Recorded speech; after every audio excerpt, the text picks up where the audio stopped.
Imagine this. It's 1944. Officials from 44 Allied nations are gathered at the Mount Washington Hotel in New Hampshire. Inside that building, they are about to make a decision that will shape the course of the world economy for exactly 80 years. The story is this. Britain, the world's financial center for 2 centuries, is officially ruined.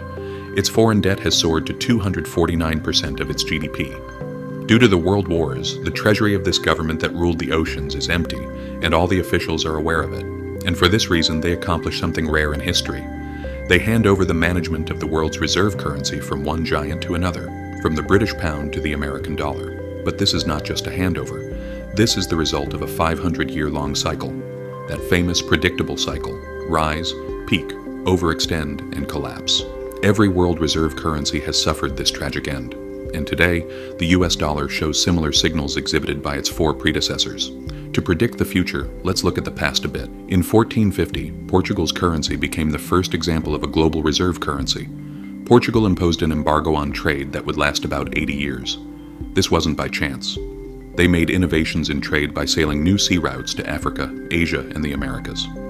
With the conquest of Constantinople in 1453, the old spice routes lost their function. Portugal, on the other hand, the only thing that could be said is that they bypassed it, starting a new age of discovery. Lisbon was the dynamo of global trade. Everyone from Europe to Asia used the Portuguese real.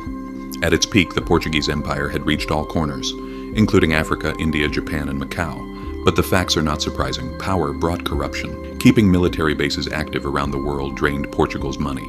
Competition with the Netherlands, England, and France increased. Wars of succession in the 1530s divided the country. In 1580, Spain annexed Portugal.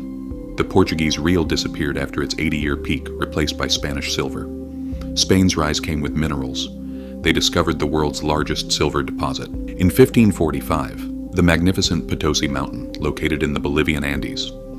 Around 1575 to 1635, half of the world's silver reserve came from there. The Spanish turned the famous Real de Ocho, or Spanish dollar, which they minted in Potosi, into the first accepted reserve currency. These coins were the safest and most influential currency in Europe from the 16th to the 19th century. They were even used for legal tender in the US until 1857. Spanish dominance lasted for about 110 years, from the 1530s to the 1640s. And here is that familiar scenario greeting us again: overextension and debt. Charles III left his son, Philip II, a massive debt, 36 million ducats in debt and a 1 million annual deficit. Philip II defaulted on Spain's loans 4 times, 1557, 1560, 1575, and 1596. Large amounts of silver from the New World caused unstoppable inflation. Prices in Spain quadrupled during his reign. When the silver supply halved during Philip III's period, the economy collapsed, and bankruptcy knocked on the door again in 1607. The Iberian Union broke up in 1641, and Spain's monetary dominance ended. A new financial power was emerging, the Dutch Republic. The 1600s were the years when Amsterdam was the world's financial dynamo. The Dutch guilder, driven by innovation and trade, seized the status of Europe's de facto reserve currency. The Bank of Amsterdam established reliable systems for global money transfers. Dutch merchants made great contributions to modern finance. Things like the world's first stock exchange, marine insurance, and publicly traded company shares. From 1642 to 1720, about 78 years, the Dutch guilder directed trade and managed to become 1/3 of global currency use. However, even the Dutch fell into the same trap, especially during the Fourth Anglo-Dutch War, 1780 to 1784. The military budget overextended and failed. The Dutch East India Company collapsed due to conflicts with the British. Towards the end of the 1700s, it was Britain's turn. Driven by industrial power and a colossal colonial system, the pound sterling became the new global reserve currency. From the 1720s to 1944, it dominated world trade for over 2 centuries, the longest period in modern history. At Britain's peak, more than 60% of world trade was invoiced in pounds. London was the global hub for insurance and investment. The gold standard cemented the pound's strength. After 1816, Britain's money virtually defied inflation. In 1922, the British Empire controlled 1/5 of the world's population and 1/4 of the world's land. Undermining its financial power seemed impossible. Then fate took its course. World War I drove Britain's national debt from 650 million in 1914 to 7 billion pounds by 1919. World War II was even more disastrous. In 1945, government debt reached 270% of GDP.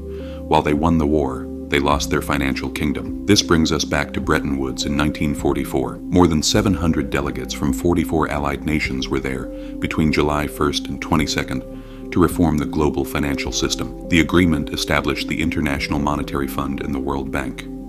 The Bretton Woods system pegged every major currency to the US dollar and the dollar to gold at $30 per ounce. The dollar had now replaced the pound. For the next quarter century, the US dollar took undisputed dominance, until President Richard Nixon stopped the dollar's convertibility to gold in 1971. The gold standard was over, but the dollar survived. It found a new anchor: oil. After the 1973 OPEC crisis, the US made a beneficial agreement with Saudi Arabia.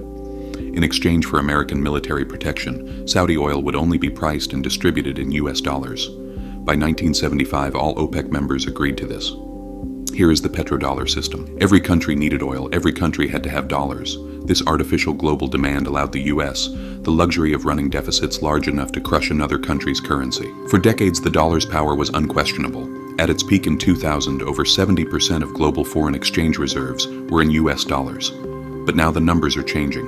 In 2024, this rate dropped to 57.8%. Foreign investors' holdings of US Treasury debt, which was 50% during the 2008 crisis, will fall to 30% in 2025. Dollar usage is decreasing. Brazil, Russia, India, China, and South Africa now also include Egypt, Ethiopia, Indonesia, Iran, and the UAE. Together, they are building financial systems that bypass the dollar entirely. As of 2025, 10 BRICS members and 13 partner countries are developing the BRICS Bridge payment network to handle transactions with central bank digital currencies.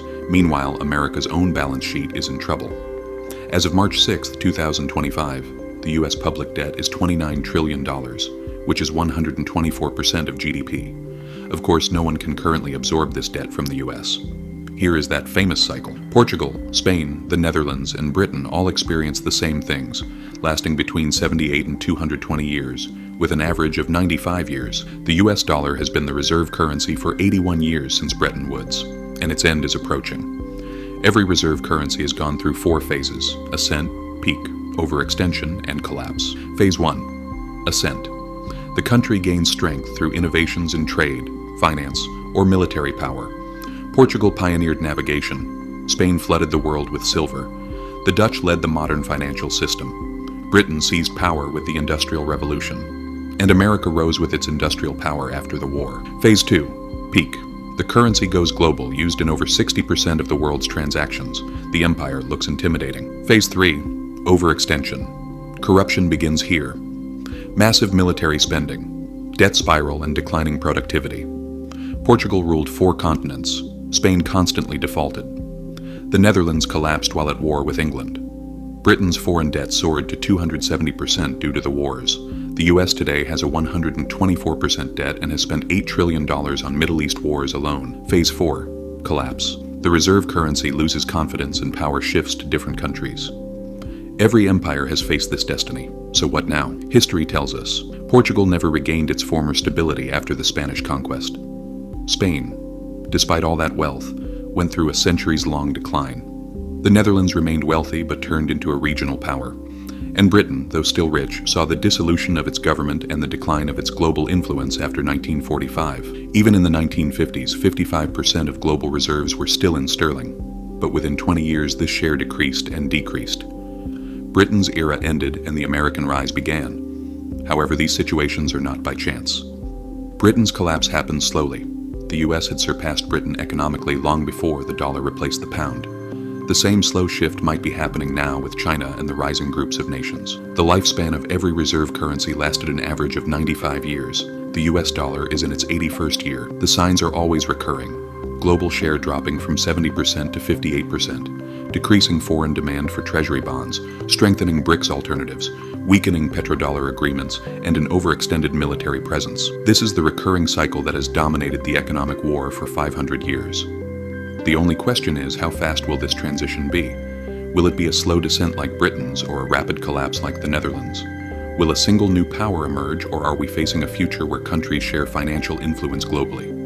In conclusion, we might be reading the final verses of the American dollar. If you found this video engaging, don't forget to like, share, and subscribe to the channel, and also share it with anyone curious about the cycles of money, power, and history.